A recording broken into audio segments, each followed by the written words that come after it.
ఢిల్లీలో ప్రవాసీ భారతీయ కేంద్రాన్ని ప్రారంభించిన అనంతరం ప్రధాని మోదీ మాట్లాడుతున్నారు. ప్రత్యక్ష ప్రసారం ద్వారా చూద్దాం. श्री एम.जे. अकबर जी,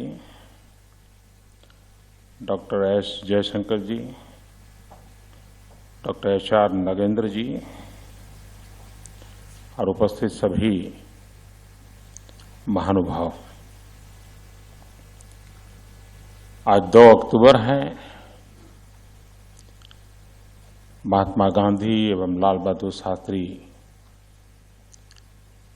इन 2 महापुरुषों का पुण्य स्मरण। लेकिन जब आज प्रवासी भारतीय केंद्र का लोकार्पण हो रहा है तो ये बहुत ही सुसंगत है कि हम इसे 2 अक्टूबर को कर रहे हैं।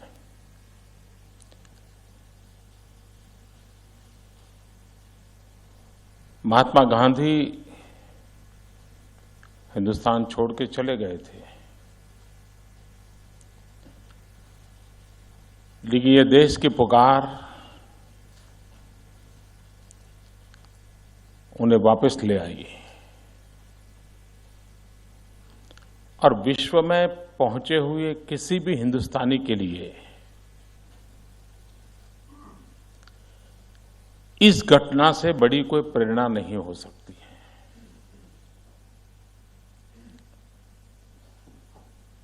और ये एक ऐसी घटना है जो विश्व भर में फैले हुए भारतीय समुदाय को भारत के साथ जुड़ने का अर्थ क्या है, हमारा ये जुड़ाव सार्थ कैसे है, इसका एहसास कराता है।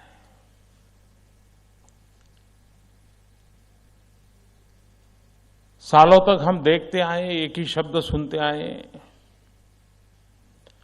कि हमारे लोग पढ़ लिख करके तैयार होते हैं, विदेशों में चले जाते हैं और ब्रेन ड्रेन ये शब्द हम सुनते आए हैं। लेकिन विश्व भर में फैले हुए भारतीय समुदाय को सिर्फ संख्या के रूप में नहीं, अगर शक्ति के रूप में देखें तो ये ब्रेन ड्रेन की हमारी जो चिंता थी, इसको ब्रेन गेन में कन्वर्ट किया जा सकता है।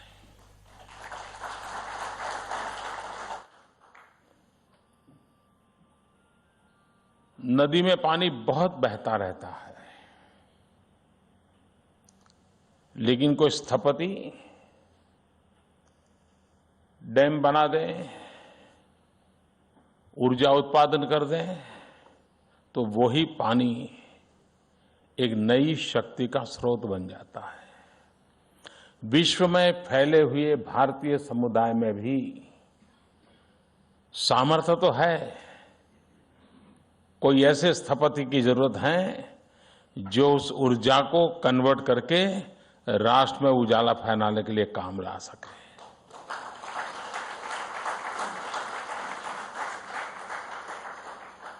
जब नीति आयोग की रचना हुई तो उस नीति आयोग ने अपने प्रमुख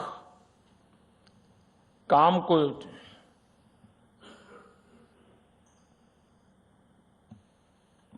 लिखा है, उसमें उसने एक स्थान पे, और शायद भारत के अनेक डॉक्यूमेंट में एक पहला डॉक्यूमेंट ऐसा होगा कि जिसमें प्रवासी भारतीयों के सामर्थ्य को स्वीकारा गया है और प्रवासी भारतीय को विश्व भर में करीब 2.25 करोड़ लोग या तो मूल भारतीय हैं या तो प्रवासी भारतीय हैं, और दुनिया के करीब 150 से ज्यादा देशों में, और कभी कभी तो हमारा मिशन पहुंचा हो न पहुंचा हो, कोई न कोई प्रवासी भारतीय जरूर पहुंचा है।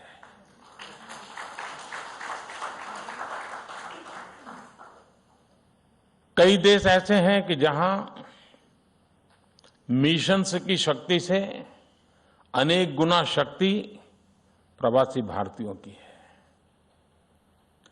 कई मिशन ऐसे हैं जो बड़ी कुशलता से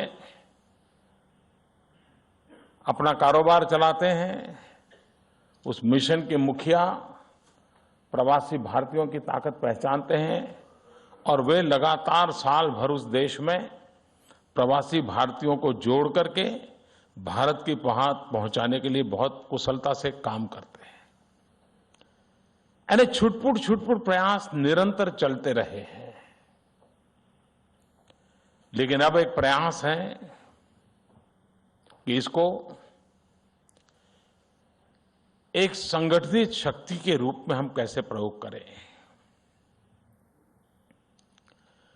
विश्व का भारत के प्रति जिज्ञासा बढ़ी है। विश्व का भारत के प्रति आकर्षण बढ़ा है। ऐसे समय फियर ऑफ अननोन एक बहुत बड़ा ऑब्स्टेकल होता है। और ये फियर ऑफ अननोन जो है उसको मिटाने की अगर किसी में ताकत है तो विश्व भर में फैले हुए भारतीय समुदाय में है। वो उस देश के व्यक्ति को, अरे भाई चिंता मत करो, मैं वहीं का हूं, एक बार अगर वो कह दे हाँ मैं वहीं का हूं, तो फिर हमें कॉन्फिडेंस लेवल इतना बढ़ जाता है कि जो फियर ऑफ अननोन है वो खत्म हो जाता है। अच्छा तो आप हिंदुस्तान के हैं। अगर वो पूछ लेगा आप कब गए थे तो वो थोड़ा मुश्किल में आ जाएगा। लेकिन अगर नहीं पूछता है तो उसको विश्वास कर लेगा कि हाँ भाई ये सज्जन मुझे मिले हैं, ये तो हिंदुस्तान के हैं, तो चलो मैं भी जा सकता हूं। विश्व में फैला हुआ भारतीय समुदाय, विश्व में जो जिज्ञासा पैदा हुई है, विश्व में जो आकर्षण पैदा हुआ है, इसके लिए एक बहुत बड़ा ब्रिज अगर कोई बन सकता है, मिशन से भी ज्यादा अगर उसके शब्दों पर कोई विश्वास करेगा तो फैला हुआ हमारा भारतीय समुदाय है। और इसलिए हमारे लिए आवश्यक है कि हम पहले हमारे विश्व भर में फैले हुए भारतीय समुदाय से अपने आप को कनेक्ट करें। जुड़ना जरूरी है। अटल बिहारी वाजपेयी जी ने एक बहुत उत्तम शुरुआत की। प्रवासी भारतीय दिवस के रूप में मनाना शुरू किया।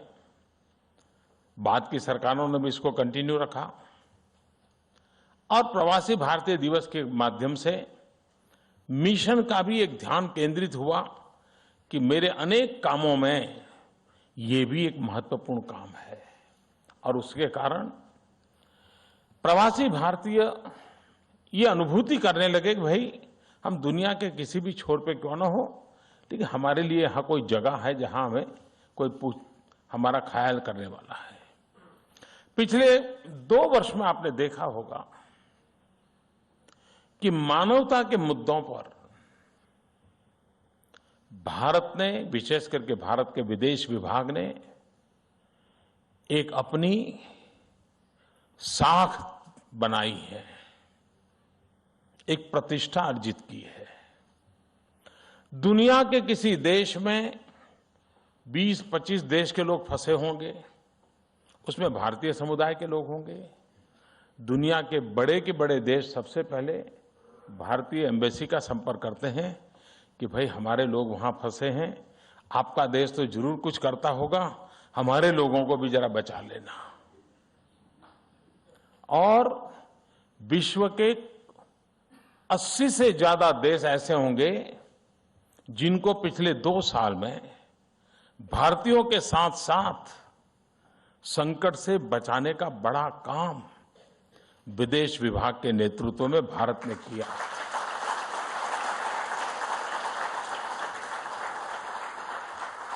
नेपाल में भूकंप आया। उस भूकंप के बाद हम अपने भारतीय भाइयों की चिंता कर सकते थे, लेकिन हमने ऐसा नहीं किया। हमने मानवता के आधार पर जिसकी मदद कर सकते हैं उन सबकी मदद पहुंचाई।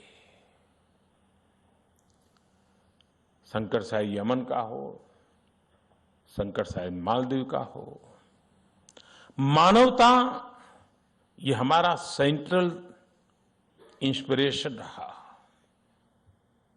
और उसी के आधार पर जिन बातों के लिए कभी दुनिया के कुछ ही देशों की जागीर मानी जाती थी, आज भारत को भी मानवता के मुद्दों पर एक प्रमुख कंट्रीब्यूटर के रूप में विश्व को स्वीकार करना पड़ा है। और वो हमारे शब्दों से नहीं, सिर्फ हमारे महान भव्य सांस्कृतिक विरासत से नहीं, सिर्फ हमारे भव्य इतिहास से नहीं, हमारी वर्तमान की घटनाओं से ये संभव हुआ है।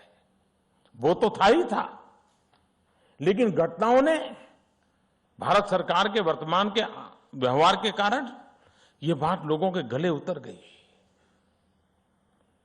आप कल्पना कर सकते हैं, प्रथम विश्व युद्ध, द्वितीय विश्व युद्ध, यह देश कभी जमीन का भूखा नहीं रहा है।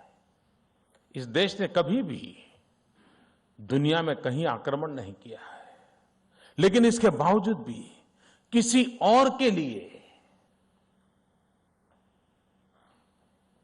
1.5 लाख से ज्यादा हमारे जवान प्रथम और द्वितीय विश्व युद्ध में शहीद हो गए। 1.5 लाख संख्या कम नहीं होती है जी। लेकिन हम भारतीय उन शहीदों के साथ जुड़ करके विश्व को हमारे इतने बड़े बलिदान का एहसास नहीं करा पाए। और इन दिनों जब मैं भी दुनिया में जाता हूं तो मैं ये बात, अगर वहां कहीं छोटा सा भी स्मारक है तो बड़े आग्रह से चला जाता हूं।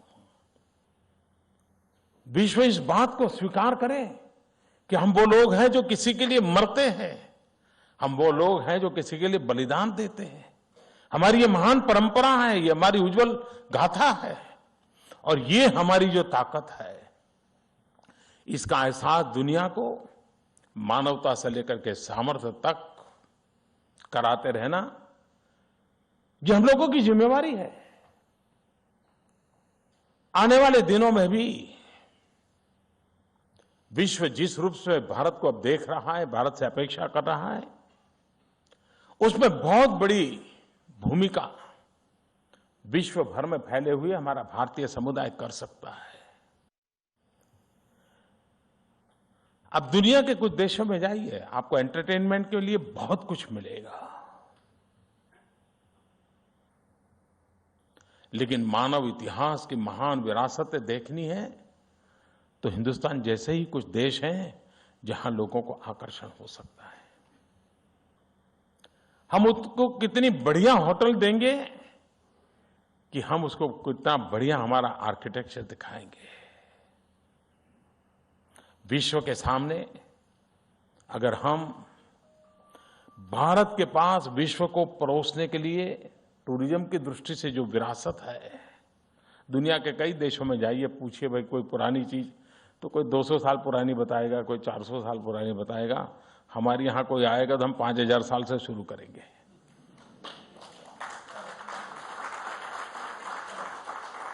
दुनिया को देने के लिए हमारे पास क्या कुछ नहीं है।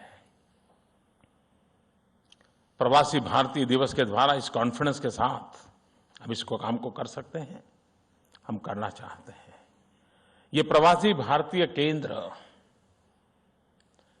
जो 100 साल पहले हिंदुस्तान के बाहर गया है, उसको इतना पता है कि भाई मेरा रंग, मेरा ब्लड इस देश से जुड़ा हुआ है, लेकिन यहां आने के बाद उसको पूछने वाला कोई नहीं, तुम कौन हो, न घर का पता है, न गांव का पता है, कुछ नहीं। ये उसको लगेगा हाँ चलो मुझे एक घर मिल गया, मैं जाकर के मेरा बिस्तर लेकर रख करके पूछताछ कर करके अपनी जगह बना पाऊंगा। ये 2.25 करोड़ विश्व में फैले हुए लोगों का एक ऐसा केंद्र बना है कि वो जो निकल पड़े, सिर्फ वेबसाइट पे देखा होगा, वो आकर के इसे यहाँ कोई तो मिल जाएगा, अपनेपन से बात करेगा, आइए भैया, अच्छा मूल बिहार के थे, जाना है, ठीक है, देखिए ऐसे ऐसे जाया जाता है। अच्छा आपका ये गांव था, देखिए कोशिश करते हैं अगर मिल जाता है कोई आपका रिश्तेदार तो। ये एक बहुत बड़ी डेडिकेटेड व्यवस्था मुझे विश्वास है विश्व भर में फैले हुए प्रवासी भारतीयों के लिए बहुत ही उपकारक होगी। मुझे बताया गया करीब 60-70 के देशों में प्रवासी भारतीय नागरिक इस कार्यक्रम को देख रहे हैं, उनको सुन रहे हैं टेक्नोलॉजी के माध्यम से। आज यहाँ एक और दूसरा भी ओकेजन हुआ। भारत के प्रति जिज्ञासा कितनी बड़ी है उसका सबसे बड़ा उदाहरण योग। पूरा विश्व योगा के उत्सव को मनाने के लिए जिस प्रकार से इनिशिएटिव ले रहा है, दुनिया की सरकारें, दुनिया के राष्ट्र नेता सब लोग जुड़ रहे हैं।